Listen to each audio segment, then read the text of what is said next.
Well, hello. Today is Friday, May 14th, and we do have some birthdays today. Her channel name is Asma C Gives Advice. A-S-M-A-A. Asma? I'm assuming that's her first name. Happy birthday to you. Happy birthday to you. Happy birthday, dear Asma. Happy birthday to you. Cha-cha-cha. It's also Sally Chittenden. Chittenden.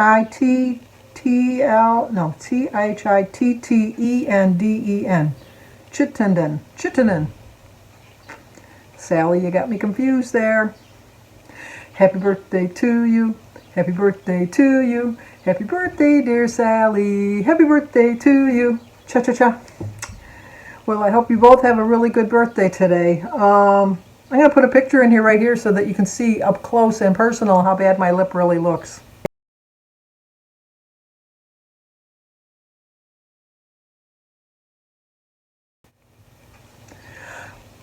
Danny came by with Sebastian and Oliver last night, and then Sebastian come up to me and he says, "Grandma, why are you growing a mustache?"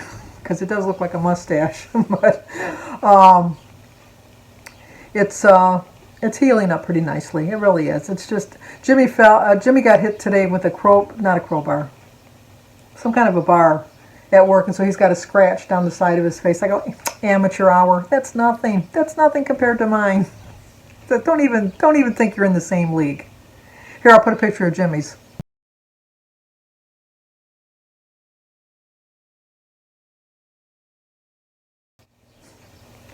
I got him beat. I got him beat by a mile. But anyway, so had a productive day today. So somewhat. Jim's got it in his head that he wants to put a gazebo on our back deck. And get rid of. We have like a really oversized umbrella that you can put any way you want, but the way like I told you the other day, the way the sun hits our deck, it's kind of hard to block it in all different areas. So he wanted to get a gazebo. So we went to Lowe's, and we found one, but it was out of stock. And then we went to Home Depot, and we found one. We thought. But it didn't come with the curtains. It just was like the gazebo, just the roof. And we wanted curtains to kind of block some of the sun, not the sunniest part of the day. And it was a little bit more than we wanted to spend, so we didn't get that one. And then we went to Menards, and they had a couple, but we didn't really like them that much. They were, I don't know, they weren't exactly what we wanted.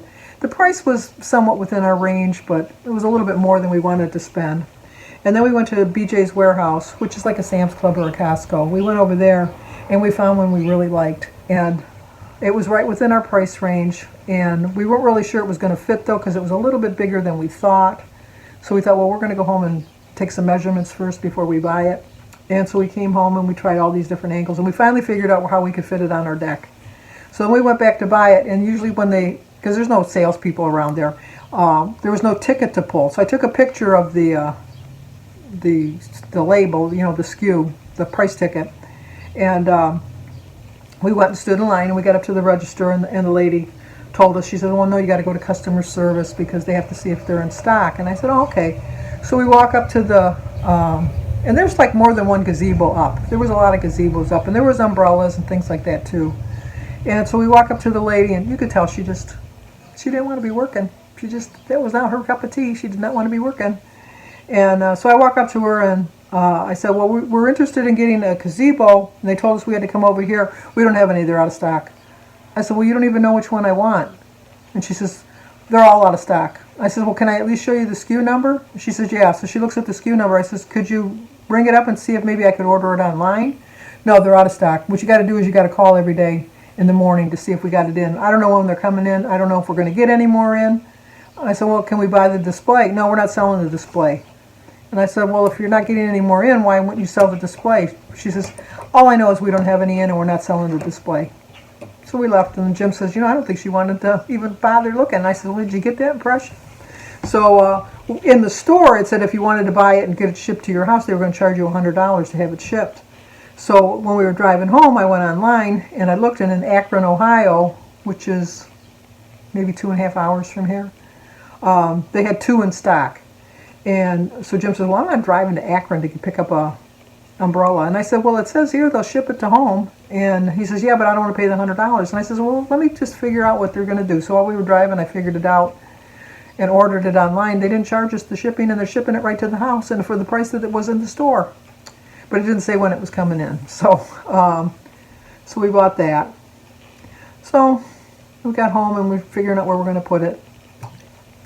And then, I don't know what else. I got nothing else to do today. I just, we're going to watch, we watched the Law and Order. I guess it was a, what do you call it? It started at Law and Order SVU, and then it went over to Law and Order Criminal Justice, or whatever it was. So we got to watch both of those. We watched the Chicago, all the Chicago ones yesterday, and two of our characters that annoy us are leaving, which doesn't bother on Chicago Med. We didn't like Dr. Manning that much, and we didn't like April that much, because they just were always, they knew everything. Now who they got to get rid of is Maggie. I think it's her name, Maggie, the head nurse, who knows everybody's business, that tells everybody what to do, and she just is always like a nosy body, which I know is her character, but we take this personally. We take this like these are real people. So, because I was talking, what was I watching? Well, I was telling Denise, because we watched Big Sky. There is nobody in the world that is as brave as these two women were. Like, okay, somebody's holding a gun to your head, and then you're snapping at them and telling them off, and no. You'd be begging for your life. You know you would, especially if you're dealing with bad guys. And then this is my other big pet peeve, is like they always go, they're going to shoot you. They're going to shoot you, and then they take you out and they do this big elaborate thing, and then they don't shoot you. It's like real life. They're going to shoot you. They're not going to go through all of that pretense that they're not going to. But then you know what? That's why I don't write TV shows because. So I started off my morning with a very unexpected surprise. I was just thinking, how am I going to face everybody this Friday?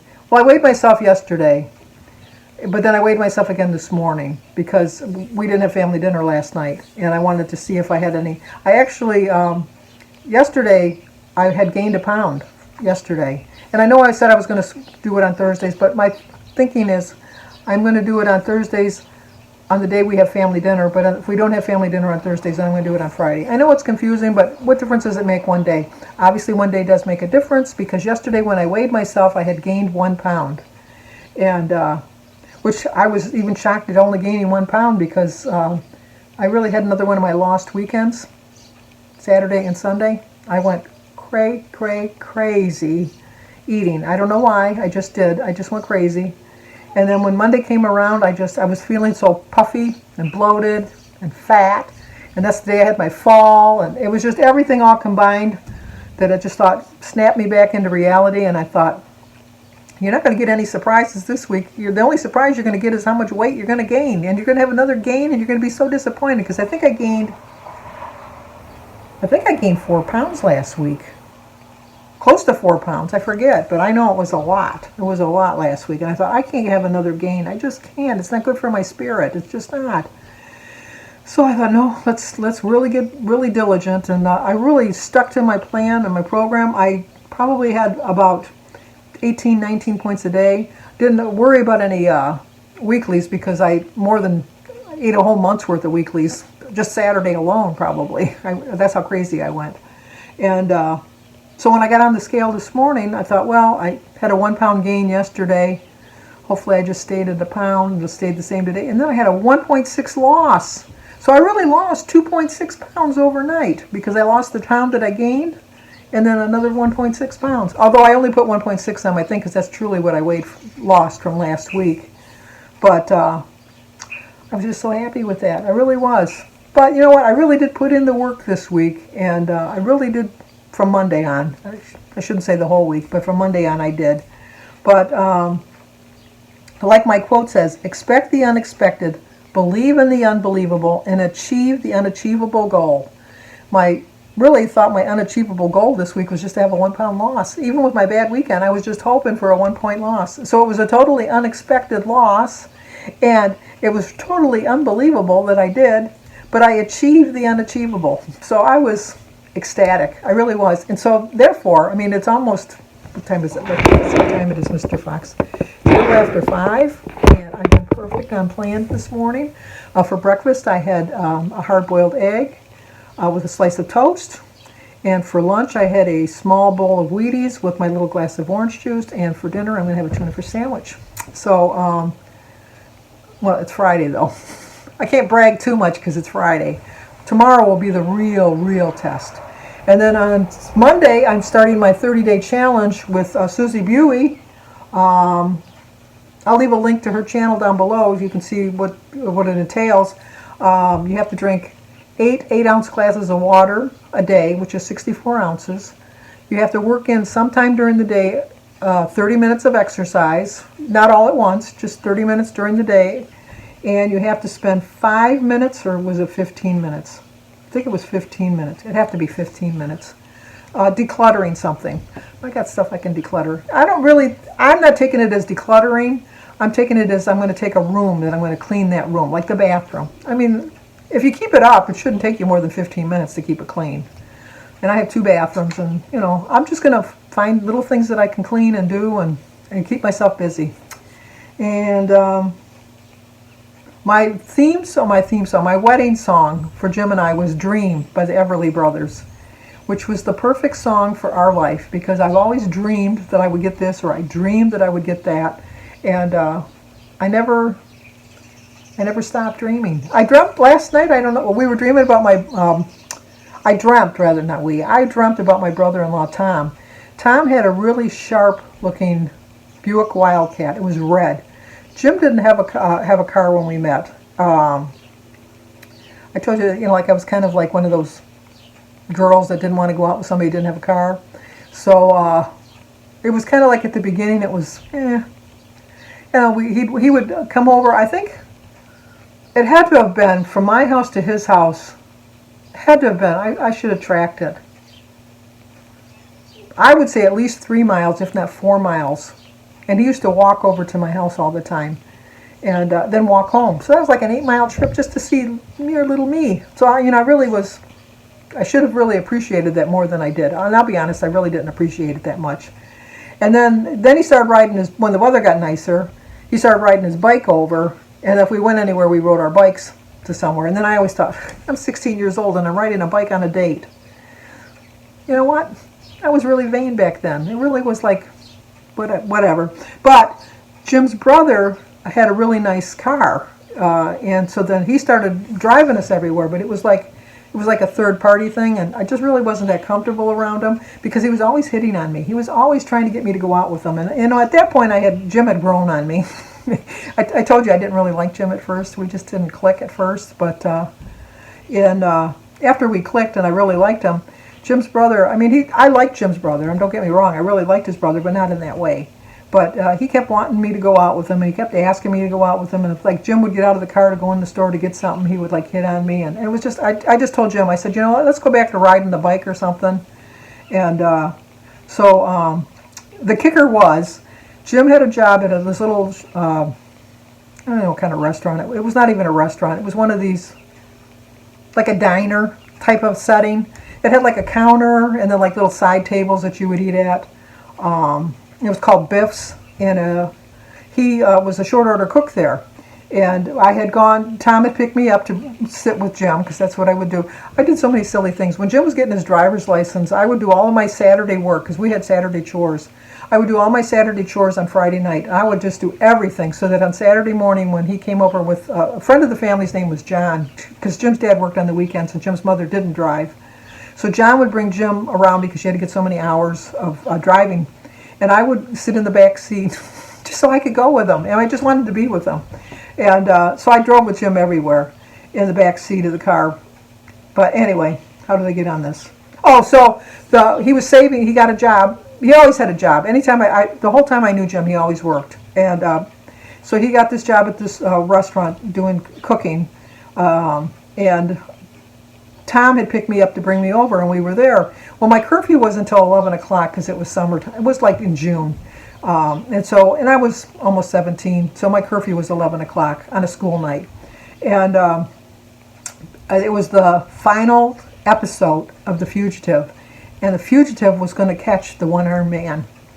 If you're new to 60s television, this was a big deal. This was like the MASH finale. It was like a big deal. Everybody was home watching to see him catch the one-armed man, because he always said, I'm sure you've seen the movie The Fugitive. The TV show was based on the same thing. But so I wanted to be home in time to see that, and it was on at 10 o'clock at night. So Jim kept saying, well, no, you can see it. You don't need to see it. Well, back then they didn't have reruns. You didn't see it then. You snooze, you lose. You didn't get to see it again. You'd have to read about it the next day or hear about it from somebody else. And I thought, no, I want to see him catch the one-armed man.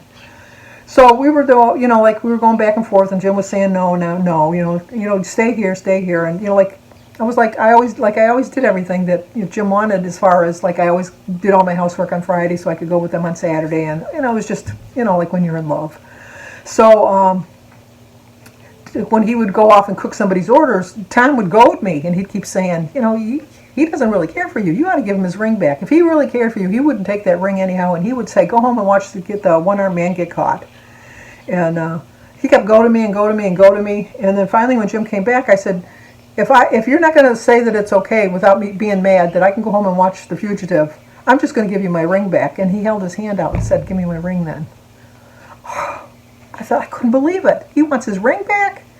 Took the ring off, threw it. I didn't give it to him. I threw it. I was so mad. And I told Tom, I said, take me home. So Tom gets in the car and starts bringing me home. And he just, the whole time home, he wasn't the least bit apologetic or worried that he kind of goaded me into it. And so when we pulled up to the driveway and I went to get out of the car, he got out of the car too. And I said, well, what are you doing? And he says, well, I thought I'd come in and watch The Fugitive with you. I says, I'm not watching The Fugitive with me. You can go home and watch The Fugitive. He says, well, you just broke up with my brother. And I said, that doesn't mean I'm going to go out with you. He says, really? And I said, yeah, really. And so he says, well, I can't believe that. And I said, well, it's true. I'm not going out with you, and you're not coming in my house, so bye-bye. So I went in the house, I watched The Fugitive. It just didn't mean as much to me since I knew I had broken up with Jim. And I was crying, and it was my mom says, why are you crying? And I go, it's nothing. He's finally got the one-armed man. I don't really care. I didn't really care at that point, but anyway. So then Tom, who felt bad then, did go back to the restaurant and told Jim what a donkey's behind he was. And Jim called me the next day, and he came over and he gave me my ring back, and we've been together ever since. We've had our share of arguments. You're not together with somebody, 54 years and not have arguments along the way, but you learn to get over them, and I did. So, but anyway, I didn't mean to tell a story today, but I ended up telling a story. Always dream, though. Dreams do work. They don't work unless you really think about them. So, 1.6 loss. I'm happy about that. I really am. I'm really happy about that. So, well, if you're new to my channel, please subscribe, leave a comment, hit that like button, share if you think somebody might like to see it. Expect the unexpected, just like on Big Brother. Expect the unexpected, because I did not expect to have a loss. See you tomorrow.